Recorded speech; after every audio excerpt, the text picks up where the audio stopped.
A morning devotion from Oil and Wine.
कोई भी मनुष्य ये नहीं स्वीकार करता Yes. और ना बोलता कि मैं परमेश्वर का शत्रु हूं। Let me ask you, did you ever think you were an enemy of God? और मैं आपसे प्रश्न पूछूंगा, मैं क्या कभी भी नहीं सोचा। आपने अपने जीवन में ऐसा सोचा? रोज बाइबल पढ़ता था, रोज प्रार्थना करता था, और संडे के दिन चर्च जाता था, और लोगों को इतना मदद करता था, और साथ साथ झूठ भी बोलता था। सो कभी भी मैंने ये नहीं सोचा कि मैं परमेश्वर का दुश्मन हूं। आपका टेस्टिमनी क्या है? बताओ। No man ever thinks he is an enemy of God. किसी भी मनुष्य ने कभी भी नहीं कहा कि वो परमेश्वर का शत्रु है। So every man today, you go out to the street and talk to anybody. Try it out after the camp is over, not now.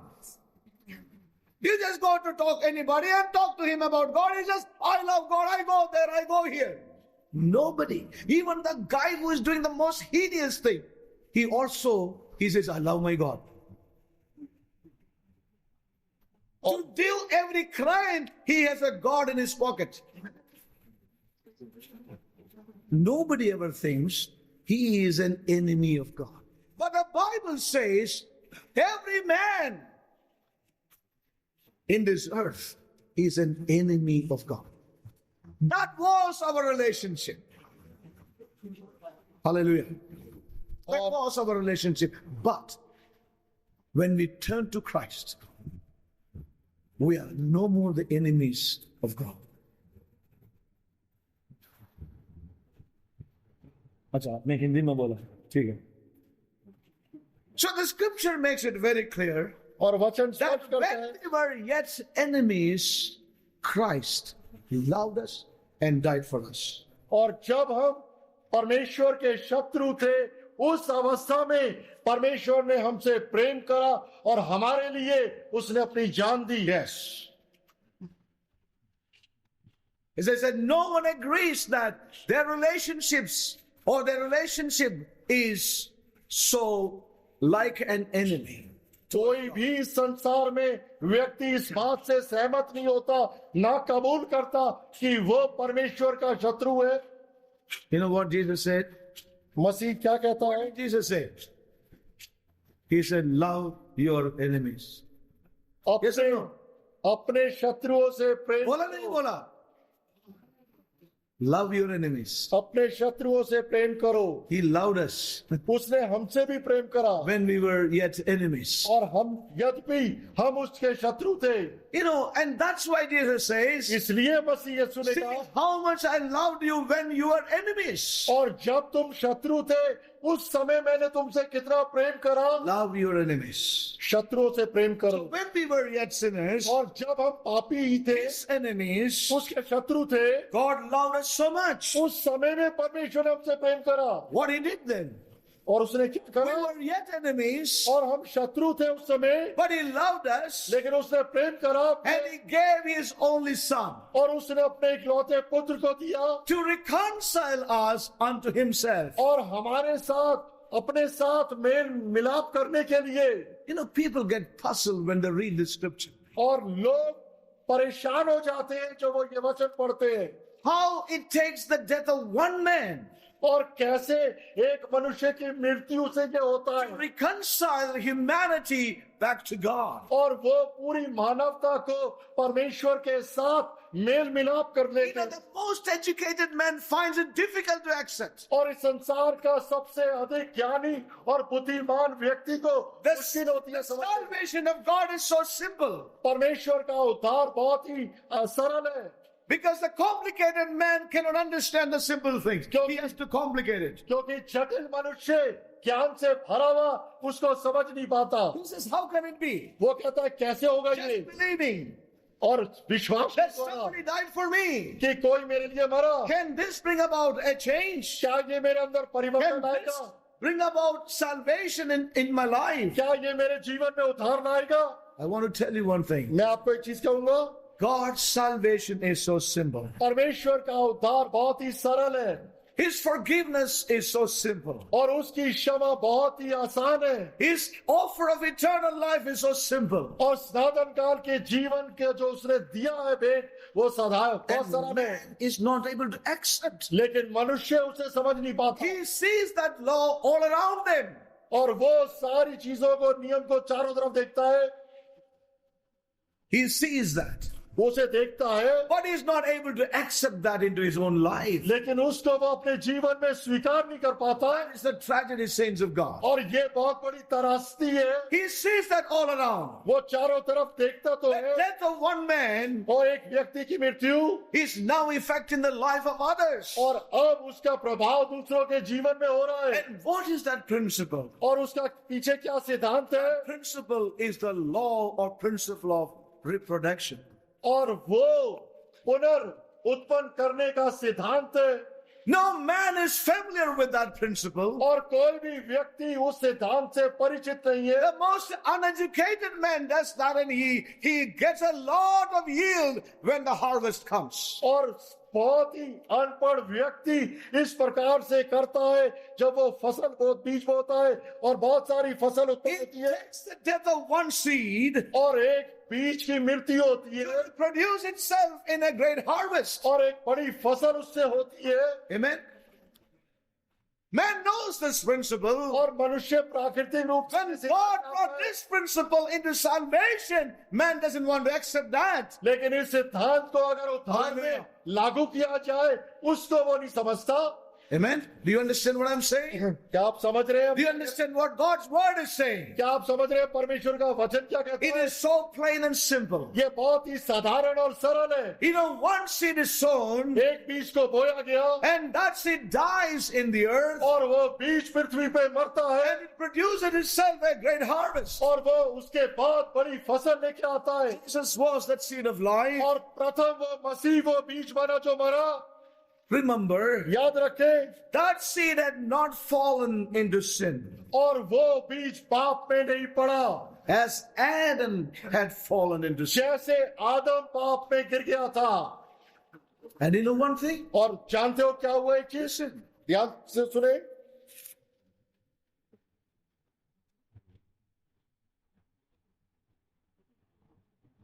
Jesus Yeshu Masih had not fallen to sin. वो पाप में नहीं गिरा, But Adam of old fell into sin. लेकिन पुराना प्रथम आदम पाप में गिरा। Remember one thing. याद रखें एक चीज, So death had no part in Christ. और इसलिए मृत्यु का कोई भाग नहीं था मसीह पर। Amen. He had not tasted death, sin in any form. और उसने किसी भी रूप में पाप को नहीं चखा था। As a man without tasting sin, he walked about on the earth. और एक मनुष्य की भांति बगैर पाप का भागी हुए वो पृथ्वी पे चला, Disease had no place in him. और बीमारियों का कोई उसके ऊपर स्थान नहीं था, Death had no hold over him. और मृत्यु का कोई अधिकार नहीं था, पकड़ नहीं थी उसके Yes. ऊपर।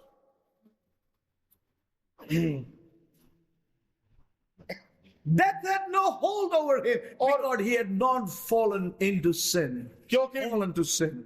मृत्यु की उसके ऊपर पकड़ नहीं थी, क्योंकि वो पाप में नहीं गिरा That's था। why in John chapter 10, listen carefully. और इसीलिए यूहन्ना 10 में लिखते हैं, John chapter 10, यूहन्ना 10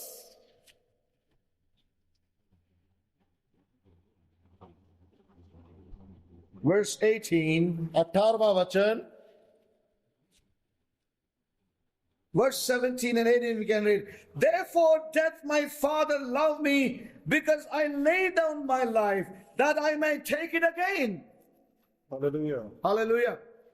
I lay it down. मैं खुद उसे दे देता हूं। पढ़िए. Verse 7. पिता इसलिए मुझसे प्रेम रखता है Yes. कि मैं अपना प्राण देता हूं हाँ. कि उसे फिर ले लूं, That I might take it again. ताकि मैं उसे फिर ले लूं। I lay it down. मैं खुद अपनी इच्छा Verse से देता हूं। 18, very, very important. Read it yourself. God open our eyes. No man taketh it from me. Hallelujah. No man, no powers. कोई No powers Christ had any power to take the life of Christ because he has not fallen into sin. Hallelujah. ध्यान दें इस वचन की गहराइयों में कोई उसे मुझसे नहीं छीनता, क्योंकि कोई उसने पाप नहीं करा था। इस वजह से कोई उसके ऊपर बीमारियों का Sickness, कोई बीमारियां नहीं आई थी, nothing. कोई भी चीज उसके ऊपर नहीं आई, Nothing had any power. किसी चीज का उस पर Because अधिकार he नहीं had था, not tasted sin. क्योंकि उसने पाप को In चखा all things he kept himself away. और उसने हर एक बात में जयवंत होके अपने आप No man taketh it from me, कोई मनुष्य मुझसे but छीन I सकता lay है, it down myself. लेकिन मैं खुद उसे रख दे I have power to lay it down, and I have power to take it again. This commandment have I received of my Father. Hallelujah. पर मैं उसे आप ही देता हूँ, मुझे उसके देने का अधिकार है और उसे फिर ले लेने का भी अधिकार है। ये आज्ञा मेरे पिता से मुझे मिली। Yes. Remember, याद रखें, that process was not working in him. और मृत्यु का क्रम मसीह के अंदर क्रियाशील नहीं था। As we read today morning, और जैसे आज सुबह from पढ़ा 1 Corinthians chapter 15 and verse 45, और पहला कुरिन्थियन 15वां अध्याय और 45वां वचन, he was a life-giving spirit. और वो जीवनदायक आत्मा था। There was no death process in his life. उसके अंदर मृत्यु का क्रम नहीं कार्य कर रहा Remember था। that very clearly. याद रखें इन बातों को अपने जीवन में। Hallelujah. Amen. Does that make some sense to you? क्या इससे आपको समझ मिली? So we see, if Jesus Christ had not taken on the sin of humanity, he would have never tasted what? Death. अगर प्रभु यीशु मसीह ने मानवता का पाप कभी भी अपने ऊपर नहीं लिया, तो फिर क्या होता? He would have never died. वो कभी भी नहीं मरता। Amen. He became sin for us. वो हमारे लिए पाप बना, Therefore he tasted death for our sake. हमारी खातिर उसने पाप मृत्यु को चखा। I don't say God's word says that. मैं नहीं कहता, ये परमेश्वर का वचन कहता है। Oh, we see here Christ demonstrated the life of sonship. और यहाँ पर मसीह यीशु ने पुत्रत्व के जीवन को दर्शाया, He was the only one that had attained to that place. और वो सिर्फ इकलौता है जिसने उस स्थान को पा लिया। Saints, when we return to our home, प्रियो, जब हम अपने घर को लौटेंगे, which home? कौन सा घर? Gar in Jaipur. No, a father's home. हम पिता के घर को When we are लौटेंगे, returning to our father's home, और जब हम पिता के घर की तरफ लौटेंगे, we are no more going to walk in the ways of Adamic life. और हम आदम के जीवन की तरह नहीं चलेंगे, We are not going to walk in the ways of Adamic life. और आदम के अनुसार वंशावली के जीवन नहीं जिएंगे। Oh, may God help us. परमेश्वर समझने में मदद करे। Amen. No more. हम और ऐसा नहीं जिएंगे। That this process is what God is bringing about in our lives. और ये क्रम परमेश्वर हमारे जीवनों में लेके आ Our रहे हैं, status with God is undergoing a change. और हमारा व्यक्तित्व परमेश्वर के आगे बदल रहा है, We are moving from the guttermost to the uttermost. और हम बिल्कुल निचले स्तर से ऊंचाइयों के ऊपर जा रहे हैं। We are moving from the realm of sinful man to be the sons of the Most High. और हम एक पाप के मनुष्यों के एक पाप से भरे हुए मनुष्य की अवस्था से महान परम पवित्र परमेश्वर के पुत्रों की अवस्था में जा रहे हैं। Saints of God. परमेश्वर के लोगों, Now that seed और वो बीज was planted. उसे बोया गया, He tasted death उसने पाप को चखा for every man. हर एक मनुष्य के लिए। As we read from the book of Hebrews chapter 2. और जैसे हम इब्रानियों की पुस्तक दूसरे अध्याय से पढ़ते हैं, Seed was planted. और उस बीज को बोया गया, And Jesus said in John 12 and 24, और यूहन्ना 12:24 में कहता which है, every one of us know, और जो हम में से हर एक जानता है, except a corn of wheat fall to the ground and die, it abideth alone. But if it die, it bringeth forth much fruit. परंतु मैं तुमसे सच सच कहता हूं, जब तक गेहूं का दाना भूमि में पड़कर मर नहीं जाता वह अकेला रहता है। Yes. परंतु जब मर जाता है तो बहुत फल लाता है। You know, John chapter 12 and 24, यूहन्ना 12:24 that's what we read there. यही वचन हमने पढ़ा। And verse 33 to save time. और 33वां वचन, This he said, signifying what death he should die. और ऐसा कहकर उसने ये प्रकट किया कि वह कैसी मृत्यु से मरेगा। You know, it's talking about his death. और ये बताता है उसकी The मृत्यु। corn of wheat dying, falling into the ground and dying and bringing forth much, is talking about his death. और ये गेहूं का दाना भूमि में पड़कर मर जाता है, ये उसकी मृत्यु को दर्शाता है। And what happened when Jesus died? और क्या हुआ जब मसीह को मृत्यु मिली? When that seed was planted, और जब उस बीज को बोया what गया, happened to that seed? तब उस बीज का क्या हुआ? That divine life of the Son of God was planted in the earth of humanity. और वो दैविक जीवन पुत्र का बोया गया मानवता के लिए। You know, in the earth of humanity. और इस मानवता की पृथ्वी के ऊपर, Yes, the divine life of the Son of God was planted in the earth of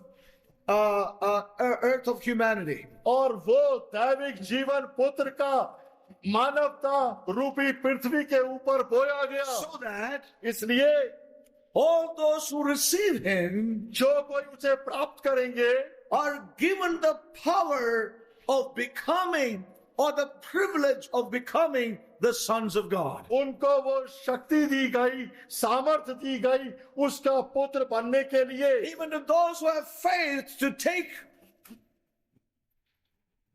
them into and bring them into his nature. और जिनके पास विश्वास था उनको लेकर उसके स्वभाव में लाने के लिए। Hallelujah. Are you tired? You want some exercise?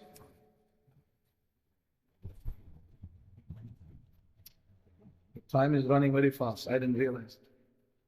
A few more minutes? Yes, no? All right. Praise God. When we were enemies of God, जब हम परमेश्वर के शत्रु थे we were servants of sin. और हम पाप के दास थे। And Romans chapter 6, रोमियो की पुस्तक 6वां अध्याय। I'm being changed, changed, changed from glory to glory. I'm being rearranged by the Spirit of God. Transformed, translated, transfigured in the image of Jesus. Beholding his face, receiving his grace, I'm running the race before me. I'm being changed. I'm being changed, changed, changed from glory to glory. I'm being rearranged by the Spirit of God. Transformed, translated, transfigured in the image of Jesus. Beholding his face, receiving his grace, I'm running the race before me. I'm being changed. I'm being changed, changed, changed from glory to glory. I'm being rearranged by the Spirit of God. Transformed, translated, transfigured in the image of Jesus. Beholding his face, receiving his grace, I'm running the race before me, and I'm being